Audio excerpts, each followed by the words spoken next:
how much will be spent? How much will be wasted? How much will we end up, or how much will end up in our briefcase? This is Wanjiku's budget, which is now an empty briefcase, as you can see it there. Word of cash on the government's budget, 3.599 trillion shillings. And this also, be fully aware that he's not taking the consideration of the debt that has been rolling, that will put this amount to 4.45 budget. Now we want to tease out the question that, of course, has been raised so far, that is in the public domain, of MCAs who are seeking the raising of their salaries. And I want just to pose this question to Brian Weke and our panelists here to just, we don't have any money. As you can see, Wanjiku is saying right now, the briefcase is running on empty. MCAs want their salaries hiked. The budgeting process also in the counties is bound to be affected. Is this the right time to be asking for salary raise? And we've seen SRC as well has been talking about raising the civil servants' salaries. Right now, even some of the parks, we have the housing allowance that has been increased by almost 10,000 shillings on top of what they're really earning. How sincere are we living our financial truth? Churchill is Churchill. Yes, you know, for me, this cartoon, this editorial cartoon in the People Daily, and on the opposite page is actually my statement, which the same paper has published in whole, and you'd understand why. For example, Gathoni wa Mushomba voted the way she did. Because if you look at the Kenya Kwanza manifesto, those of us who have read it, because now that they are in power, we must hold them to account, are aware, for example, that Kenya Kwanza prioritized what they call quick gains. And the quick gains under the Kenya Kwanza manifesto were to do with, dairy. They talked about focusing on dairy and seasonal crops, which is what would put money into the briefcase of Wanjiku. None of that has happened. They are not focusing on that. They also said they would prioritize things to do with, what they called medium term. And under the short-term interventions, they would say that they would deliver them in 6 to 18 months. And they said they would focus on things like feedlots, feedlots for dairy, again for beef and dairy production. Are you reading your own column? Yeah. I mean, this. I'm quoting. These are quotes from the Kenya Kwanza manifesto.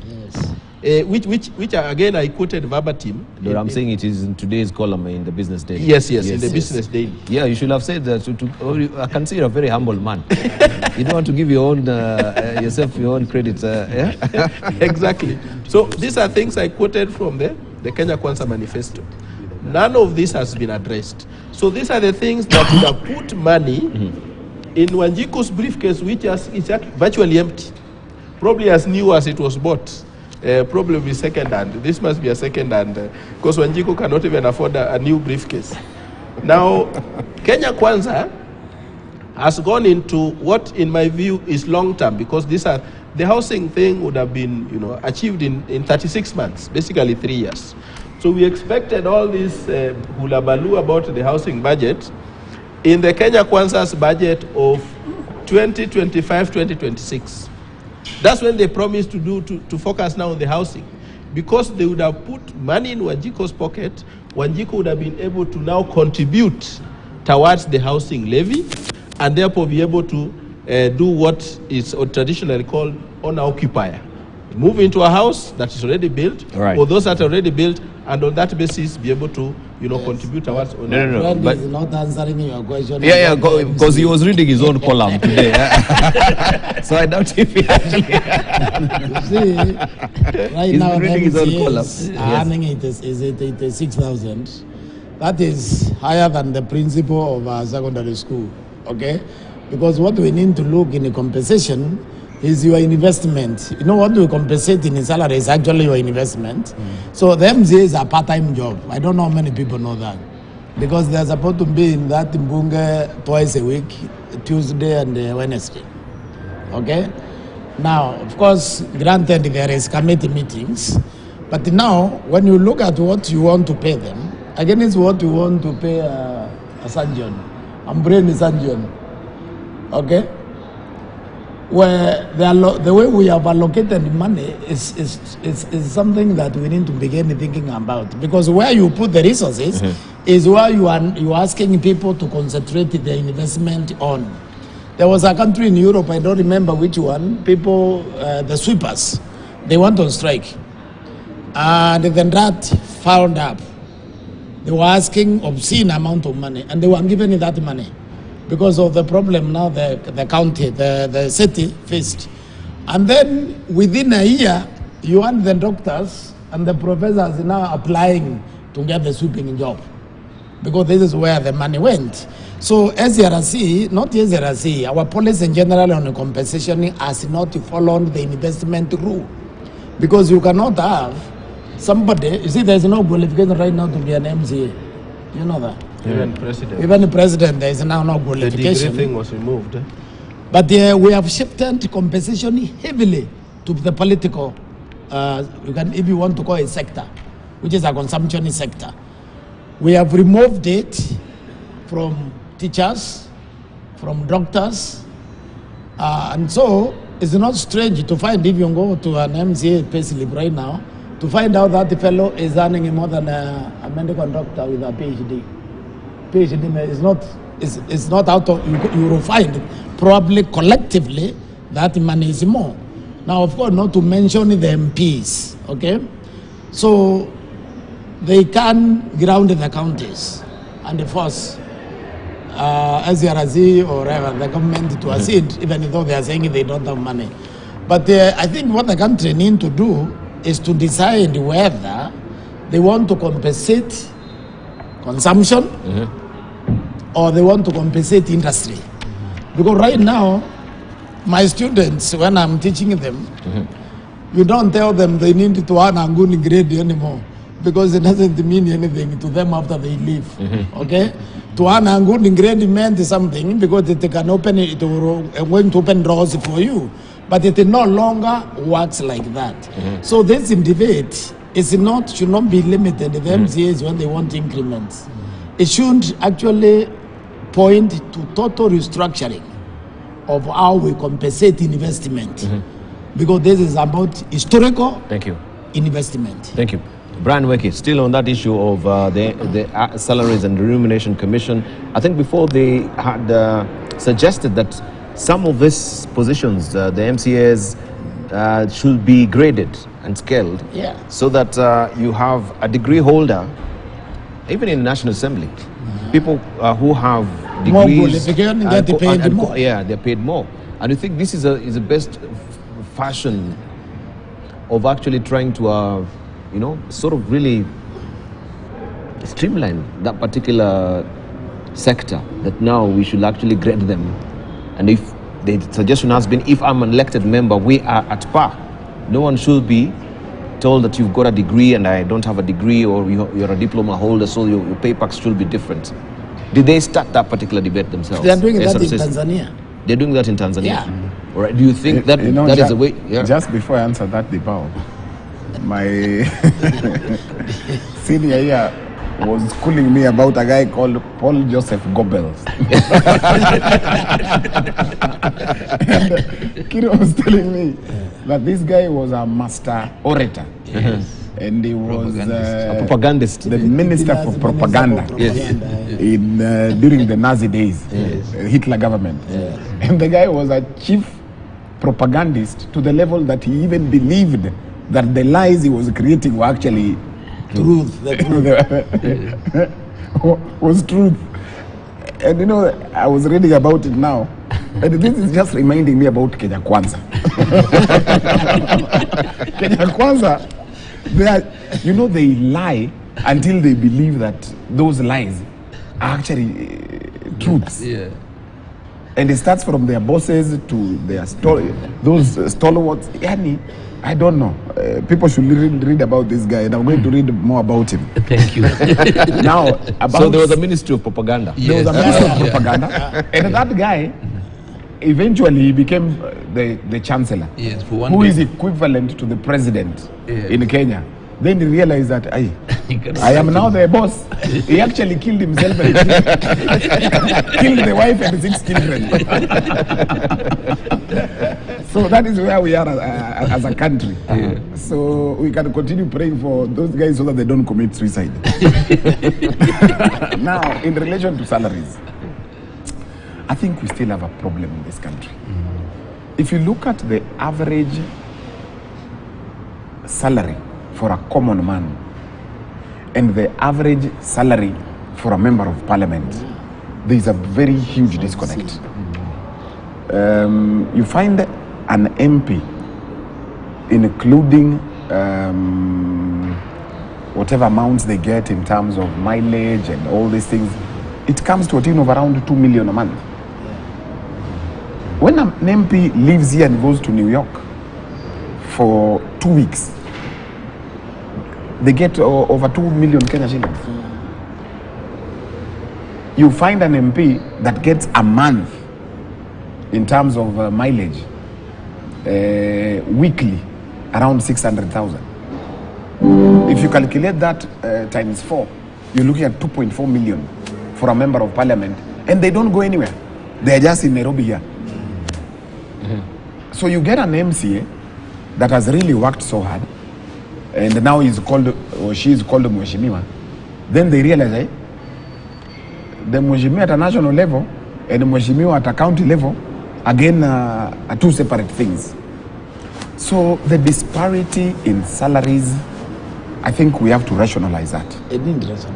And that needs to happen from private to public to executive to parliament at a national level to Senate, really, and to MCAs. And in all fairness, if an MP earns that much, then why are you dealing with these MCAs who these days they call themselves Mheshimiwa in a totally different manner? So if you ask me, the problem ought to start from a national level. It is only in these African countries where serving you earn more than somebody who is in the private sector. It is only in these African countries where serving as a member of parliament you earn more than a professional who has gone to school and trained in that particular profession. It is only in these African countries where having these titles and certain titles gives you the right to certain emoluments. You know it's not fair. And this is what I thought the Kenya Kwanza government was going to do. That was Hustler government. That was the Hustler People's government. That was about pesa mfukoni. That was about bottom up. But what are they doing? The bottom up is actually people upside down. No money in the mfuko. The bottom is definitely up. But people are suffering. So that issue of salaries needs to be rationalized as a country. We need to really think through it. A member of parliament should not earn more than 300,000. Because you're supposed to serve. So, you're going there to serve. All right. I wonder what. No, yes. Can we hear from Kiro first? Because I think this is segue is very nice to where Kiro is, since he's been a member of parliament. Should we be revising it here? Yeah. I hope it's not a Google. Of course, you know Paul Joseph Goebbels. Eventually, when he was handed over power, he realized he could not lie to himself, and he poisoned 6 children, his wife, and himself. And that was the end of the story. So let's remind those who are lying today that the hour of reckoning will come, that you will not be able to lie to yourself.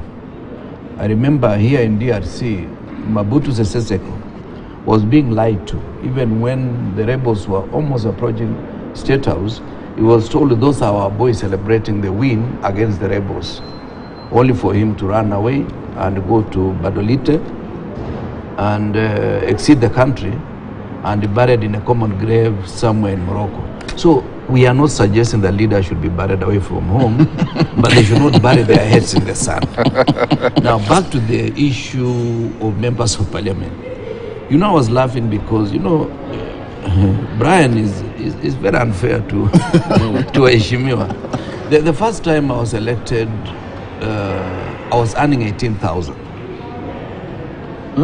There was no house allowance. There was no house allowance. There was no, even the car allowance that now members of parliament enjoy. We were taking a bank loan, 300,000 for a new 504 from National Bank with the market rates hitting on you. Telephone was not free like today. There was a problem of if you call at the end of the month, you will be charged for the telephone calls. At the end of the month, you will be charged also for the food that you consume in parliament, which is normal. And if you have to have 2 or 3 friends, you realize you will have negative salary until it became an audit query. Now, I've said that so to prepare ourselves, that let us do an audit of the human resource that we have in the country, whether it is the president, whether it's a member of parliament, whether it's a professor at the university, high school teacher, primary school teacher, ECD teacher. And in that rationalization, we should be able to factor in what Professor said earlier, the issue of corruption. If we were to stop corruption, that gobbles away about 1.2 trillion, that money would be enough to spur development and pay these people. But let us not, you see the whole problem of these salaries for MCAs, salaries for MPs. They talk about dealing with issues of constituents that visit their gates every morning. But you know, we cannot fund a social system that is not structured. That is flawed. That is totally flawed. And so what we need to do is to ask ourselves, how much is enough for somebody? How do we create a situation where even members of parliament don't have to buy vehicles? You get a vehicle when you are elected. At the end of the term, you can buy that vehicle at a depreciated price, or you give it away at the end of the term. Because at the end of the day, it is more expensive to have an MP, not because of the 1 million or 751,000, but the associated arrangement around the MP. In every constituency today, it's about 4 million shillings per month on average, apart from the salary of MP, because he has people called PAs. You find an MP nowadays as a PA, as a driver, as a bodyguard. You know, during our days, I didn't have a bodyguard and I didn't have a driver. The driver is a friend of mine who is still back at home. We get into the car, we drive to Nairobi. I leave the car in River Road, I walk to Bunge, and I make my contribution. But today, an MP is even beyond a minister. He has a PA at the constituency. He has a PA in his office in Nairobi. He has somebody who is hanging around. He has a constituency manager. And he has about another 15 people. Almost in every ward he has people generally organizing things for him. And yet their performance is not better than our performance. Because even motions we used to draft by hand. Then you give to somebody, you pay 100 shillings, it is typed. Then you give to the speaker, it is taken to the committee, and you have a motion ready for deliberation. Today, it is not the salary of an MP. It is the cost of having an MP that is a problem. Even this year's CAS, if it was just a salary about 800,000 or even $1 million, it is cheaper. But you will find a CAS as an office, as so many things. The cost of running that office. So my take is that let us have a national conversation. Talk about these positions. And once you talk about them, you even encourage other people. You find a professor like him now leaving students suffering, and he comes to compete with me. Yeah, and he's competing with somebody who did not reach Form 4, because nowadays the bar has been lowered to the ground. Then I beat him. I'm not suggesting that we are going to compete with him. And when I beat him, I go earn almost 10 times what he's earning. Now, for the 5 years I'll be the MP, he'll be discussing me instead of discussing issues of leadership. Africa, the problem is corruption. and the lack of focused leadership. Right. Judge, you wanted to say something? See, you know, Dibal, when we were younger, and maybe at times not even yet qualified to vote, the so-called Waheshimiwa were called Wajumbe. You know? Yeah. Wajumbe. They were representatives. They were representatives of the people. Delegates. Delegates. Delegates.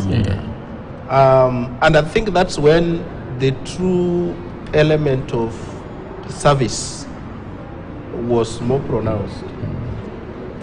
When we were writing the constitution again at Bomas, our idea about county assemblies was to give powers of self-governance. You know, we celebrate Madaraka, self-rule.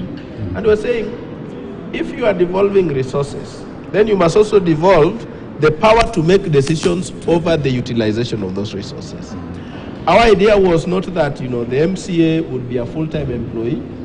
The MCA would be the first among equals in the village who had a little more informed and who would be compensated for the duration they spent in an assembly discussing how and overseeing how resources are used. Now today, we no longer talk about MCA. Wanajiita wameheshimiwa. Of course, we know they are present. Their names are permanently present in fundraising cards in the village. When we were creating county executive committee member, in fact, they are the ones who have brought the word minister again. We abolish it at the national level, say cabinet secretary. But at the county government, they call themselves ministers because they also want to look big. This has created expectations, raised expectations beyond what they can handle. I've met some of them who have served previously as MCAs and would really sympathize with some of them. They are in loans, their vehicles were repossessed, you know, and so on and so forth. They went into investments, you know, buying everybody in the family a car, which they cannot maintain, and getting into lifestyles that they cannot afford. And that really erodes the role that county assemblies are supposed to play, accountability. Today, as a country, we look to the Senate to hold county governments to account, yet there is a county assembly at every county level that should be the one holding, you know, the county governments to account. I think that as a country, we need to rethink, you know, this notion of leadership and really ask ourselves whether, you know, it's sustainable. But I'm one of those who suggested that if we were going to give the governor, you know, something close to $1 million, because I think the basic salary for governor is over 900,000, then whoever you are putting in place to hold them to account ought also to be paid something reasonable to be able to stand to the, you know, the financial might of the person they are holding to account. That disparity between what the governor earns and the people that have been elected by the voters to hold them to account, you know, defeats the very purpose of accountability. But more importantly and finally, is that as a country we have failed to educate the masses. We are trying it in our own small ways, but it doesn't make much sense. We expected the Parliamentary Service Commission, for example, because it's a constitutional commission, to educate the public on the role of a member of the National Assembly, on the role of the senator, so that the senator is not supposed to, you know, delve into, you know, development things, giving goodies. That's not the role of the MCA. That's not the role of the member of National Assembly. But the MCAs and the members of National Assembly and the Senate have abrogated that role to themselves. They have become patrons of CDF. They have become development officers in their constituencies. And so whenever people spot them, they see an opportunity to make some small money. And they have turned into mobile ATM machines and so on. So if we had an educated population, because our politics is so primitive, that immediately you announce you are going to run, people have saddled you with all manner of fundraisers. You know? It means you have money, you know. And Kenyans have this notion that, you know, you shake the what Ambrose Weda used to call jamna, you know. You shake the tree, let the fruits fall before the fella goes to the assembly. Because after that you don't see them. So if we could understand as citizens that the role of an MP and an MCA is to represent us, to oversight, and to make laws, then that would really reduce a lot of this baggage that we have placed. But that apparently is not gelling with the people. The people don't care. They say, no, these people, their lifestyles change, they increase their salary and so on. Our argument during when you are earning your 18,000 was that because your earning is so low, you get easily compromised by the executive. So let's pay you more so that you can become financially independent. What did we see during the last debate and vote? MPs pocketed money and walked out on a debate. Even if you give them 10 million. Exactly. Yeah, you can't really buy their money. They will need more. You see what is so problematic with the MCAs is the MCAs are the one who basically employ the chief executive, the so-called ministers. So the minister has 400,000, the MCA has 86,000. You know, it simply doesn't make sense. It's MCAs who elect the speaker, right? The speaker has 600,000, the MCA is earning 86,000. You see, we need to rationalize the pay. It's not rationalized. And that's why when you look at what the MCAs are earning, you think they have a point. Because you see, they are supposed to hold all these people to account, not just the governor, but also the CECs. But you see now sometimes we have lifted the material possession to a level of respect. So when the discrepancy is that big, 86 versus 400, versus 600,000 versus 900,000, these people, they feel that they are nothing. And they want to be someone. So they insist they pay us also. We need also to be paid. You know, you are not going to argue with that. So what is required, Mheshimiwa Agiru has said, we require leadership to rationalize compensation. Because what you are compensating is previous investment and current input. We need to marry these two so that the compensation rhyme with the promotion of societal growth. You know, Dibal, look at it this way. The problem starts at the beginning of time when I'm going for a certain office. How much do I invest in for me to be an MCA of my locality? Not less than 2 million. How much do I invest to be an MP? Not less than 20 million. Whether prior to nomination or even after nomination, depending on where you come from. If it is an area that has swing vote, you have to spend more to win the final hurdle. Now, how much do I need to spend to be a governor? Not less than 200 million. Where will I get this money? Because it cannot be compensated from my 1 million salary, because that will be only 60 million in 5 years. So you must steal it for you to sustain yourself in office and also to run for the next office if you are doing your first term. That is where we feel there is a problem. The second problem is our value system.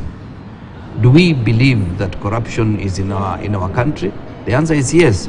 Do we have any effort to fight corruption? No. No, unless I'm the one. Yes, unless I'm the one benefiting. If I'm the one benefiting, the answer is yes. No. If I'm not benefiting, the answer is yes. So corruption is only fought if your neighbor is benefiting. And if I'm benefiting, there's no corruption. And in some communities, if you talk about a leader being corrupt, I don't want to name the community, they believe corruption is a way of getting money from government, and therefore, because the government is alienated from them, even after the British left us, we never owned the government. No, the government never owned us. So there's no relationship. It's extractive. Yes, it never owned us. And therefore, anything you get from government, you are a hero. So when you see some of these people, whether they're accused of corruption, you've heard it, Dibal, somebody saying, okay, you have sacked so-and-so, bring us our thief. And when they steal from the till of the county, they don't have a problem as long as they're sharing with the people. Even at the national level, don't accuse anybody of corruption. What we need to do is let's go back to the basics. We create a value system. And look at the qualifications. It was university degree for president, university degree for governor, his deputy, and deputy president. All of them have been removed directly and indirectly. What does it mean? We are lowering the bar. Anybody can be president of Kenya today. Anybody can be a governor of Nairobi today. Any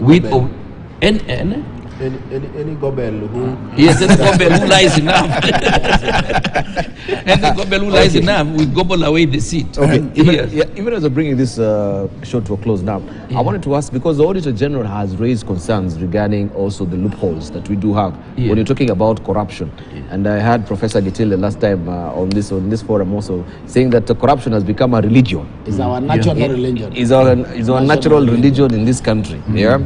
The issue of IFMIS being tight, because there are loopholes and we have huge eye-popping figures from this government that the country is losing through IFMIS, through wastage. Auditor General say it's at high time we review our laws on how we can seal these loopholes as well. But we don't seem to be making any traction or moving even a needle jot higher in terms of fighting and making the system very tight. Loopholes in the IFMIS, could we restructure that? Also, could we look at the county level where these monies are being lost? The MCAs, they don't have a voice. Since you don't have the muscle and the governor has a muscle in terms of finances, I'll come out and dole out, a little bit of bribe to the county assembly. I've just sent you on your phone how corruption is, how government facilitates corruption. See, I've just sent you through the law. The Uhuru Ruto government, they purported to amend the constitution by amending Financial Management Act. I've no idea why nobody went to challenge this thing in the court. Amendment of the Constitution of Kenya 2010 through amending Financial Management Act 2012. Unauthorized loans were made possible through amendment of the constitutional requirement and Article 206 of Article 1 of the Constitution, which mandated that any revenue generated, whether borrowed, must hit the consolidated fund. That amendment allowed the government to use money without getting it appropriated by Parliament. That was a deliberate amendment. Okay. In this housing, I saw a regulation, I understand the generated regulation before the law on the housing fund. Yes. Where the maximum penalty you can suffer if you steal or assist someone to steal that fund was 2 years in jail or a fine not exceeding 10,000 shillings. So what I'm saying here is that that's why it becomes a religion, because the government makes a law to facilitate corruption, not to prevent it. Deliberate facilitation of corruption. So what we are saying, for you to fight the corruption, the government must start being corrupt. Stop being corrupt. The government must decide that corruption harms Kenyans. Okay? And decide from today, not in just talking the way they talk, from today we will not tolerate it. But you see, you don't have to go very far. Just look at the formation of the Ruto's cabinet. Who was having, because you see, the logical thing to have done was to allow the court to work out those cases and allow the court to release the cases where people are unfairly accused, so that also they can get compensation for that, for being accused illegally, basically, for their right being abused. Okay? We didn't do that. So we removed those things and we put some of them, if it is in Kenya Power, we return you there if that is why you are accused of stealing the money, if you are doing that. So corruption in Kenya, because it's government driven, the citizens are helpless on it, whether they dislike it or they don't dislike it, because the government is the government. Okay? It drives corruption. And this government has never declared an intention to do away with the corruption. Right, Brian Weke. I'm just looking at this budget that was read yesterday. And one of the key components of corruption in this country is actually wastage. When you tell us as a country that you are allocating 13 billion to Moi Teaching and Referral Hospital. Yet our local health centers have no drugs. That is one of the highest forms of corruption in this country. When you look at this budget that we were promised that this time around we will cut down on wastage, we will cut down on the budget, we will ensure that money goes to the people. That is corruption of the highest order. Even this hustler fund is a form of corruption. You campaign and tell people, we will give you a grant to do your business.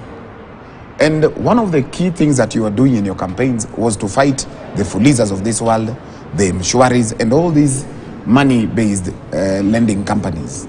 Then you create the same model through a different name. Is the highest level of corruption. If you spend 8-point-something million in State House praying and drinking tea, yet a common Kenyan cannot afford to put food on the table, that is the highest level of corruption in this country. Dibal, Kenyans should wake up.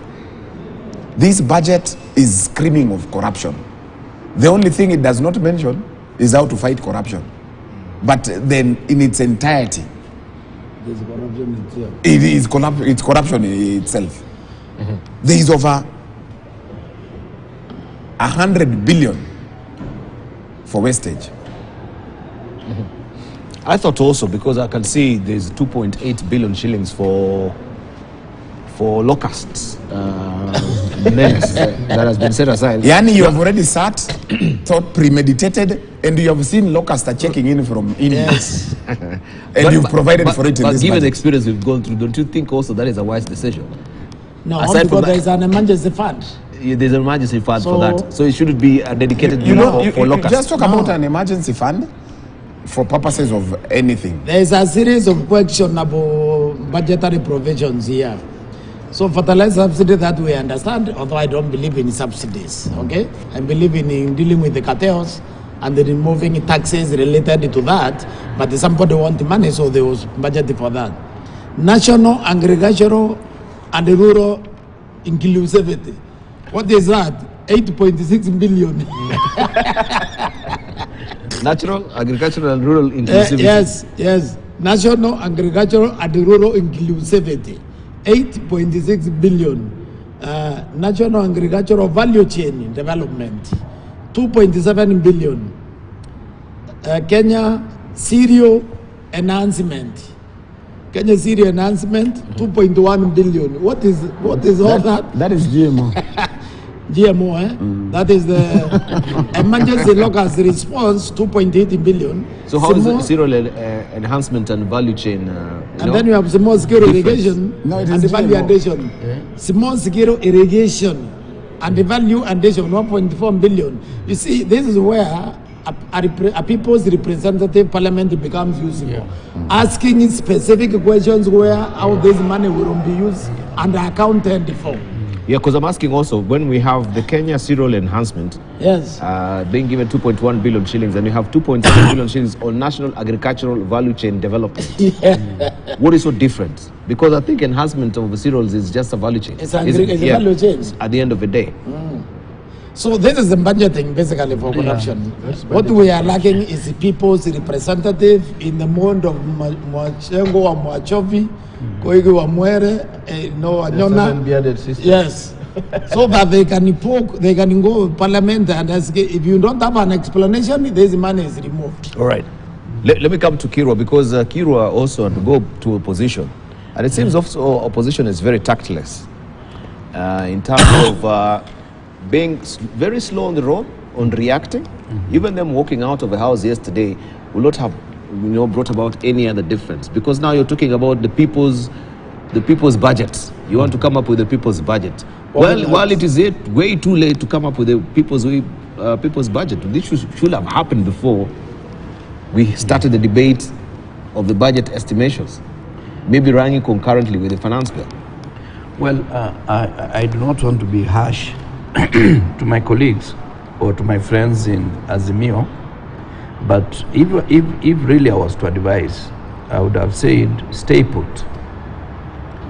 Go through the process, listen in,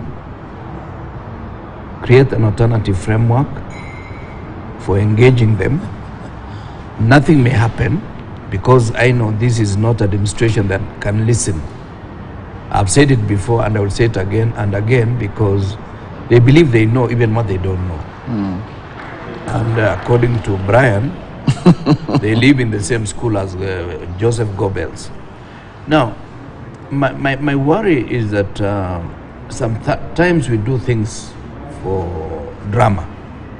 We dramatize, and out of that drama, we lose some of our colleagues, because you can see now is already cannibalizing the members of parliament made from ODM. If 24 of them could run out of the house during the finance bill voting, it tells you something about what is happening. And my take is that this is not something that is not properly organized.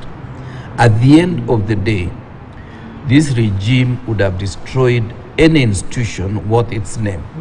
Judiciary, parliament, and any other institution, and that is a recipe for dictatorship in a country like ours. I'm even worried whether the next election is going to be on the basis that we've known elections to be, given a number of things that are happening today in Kenya. So at the end of the day, this regime, because the government of the Republic of Kenya is a big body, but inside it is Ruto administration or Ruto or Kenya Kwanza regime. Now, this regime, in my opinion, is not interested in explaining anything, because where there is confusion, that is where corruption lies. Because when you are talking of serial enhancement, is it that you want to spend more money to support the serial subsector? Or are you talking of, and how are you planning to do that? Because something must be clear, and that's why they are creating parallel institutions. Instead of national serials, they are creating NTC, KNTC. Instead of one, they are creating the other. Finally, I strongly believe that the members of parliament we have is a product of our own imagination. We've said many of them got in because of their money, and therefore they have to look for money. And if there is money in government, they will look for it. And come next election, they will bring the same money, and you will re-elect them. And it becomes a culture. Today, it is no longer honorable to stand up and say, this is what I believe in. We survived. I survived for 20 years because I used to stand up against the president who came from my community. When he retired, I was retired, because I had no longer any useful purpose to the people of Cherangani. So it worries me, because today in Rift Valley, I can say this now on record, today in Rift Valley, there is no single Kalenjin MP who can stand against the administration of William Ruto. Hawezi. Because he will go for him, he will hold a rally in his house, in his home, and condemn him in front of his family. All right. I think we need to bring it to a close. I've got only 2 minutes. I want to differ quickly with the opposition. I think opposition, what is doing is right. Okay. There is a statement in the political lexicon. It says that don't interrupt your opponent or your enemy when he's making mistakes. For me, this budget is the equivalent of the BBI. It's the equivalent of the BBI. What the BBI became to Uhuru Kenyatta is what this budget will become to William Ruto. So these fellows, what they did, walking out, because they don't want to make any amendment, but you walk out, so you create in drama. I have no part to this. Because you only listen if you want to make an amendment, but making an amendment is assisting your enemy in the mistake that the fellow is making. So I think the approach is informed. The approach is informed. What you do, you oppose for the record. But you really don't want to defeat it. Because this thing should pass. If I was in the opposition, I'll allow this one to pass so that I can see how they implement it. All right. Let's give our headline thoughts, beginning with Churchill. Yes, yeah, I think in my assessment of the budget that was presented is that it fails the test of the principles as laid out in Article 201 of openness and accountability, of public participation, because we know the majority of Kenyans, including stakeholders, gave very informed opinions which were anti the finance bill as passed and as presented and passed. And therefore we are asking the executive in particular to also be accountable to the Kenyan people, tell us exactly how much. The CS should tell us how much has he allocated to the executive. And the executive should tell us why they are spending 8 million on average a day at State House on hospitality, on tea. Because if we Kenyans are going to face harder times and everybody is being asked to tighten their belts, we want to see that from the highest office in the land. Right. Professor Getile, briefly. Yes. My advice to the government is they need to change tack. They need to give Kenyans something to want to see tomorrow for. Feeling which this, the way they are presenting this budget, the implication here will be that they will collect the less revenue, and the objectives, if the objective is to attract International Monetary Fund, because it could be that the revenue collection is tied to what the International Monetary Fund or the World Bank can give as loans. That is not going to work. No single country in this world has ever been successfully guided by the IMF. Thank you. Leave it at that. So let's hear from Brian Weke. Your closing remarks, please. I think what we are missing in this budget is creating an environment for investment in this country. We need to have a very conducive environment for both international and local investments, so that we reduce on taxes, we reduce on employee expenditure as well as taxes. We need to create sort of cheap ways of investing. Serious companies are leaving Kenya. Thank you. Tourism, Dibal. Tourism was one of our biggest earners.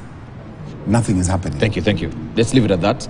We get our one-liner as well from Kiproto Kiro because of time. Yes, let's go for what I call national conversation, and we ask ourselves, where did the rain beat us? Start beating us.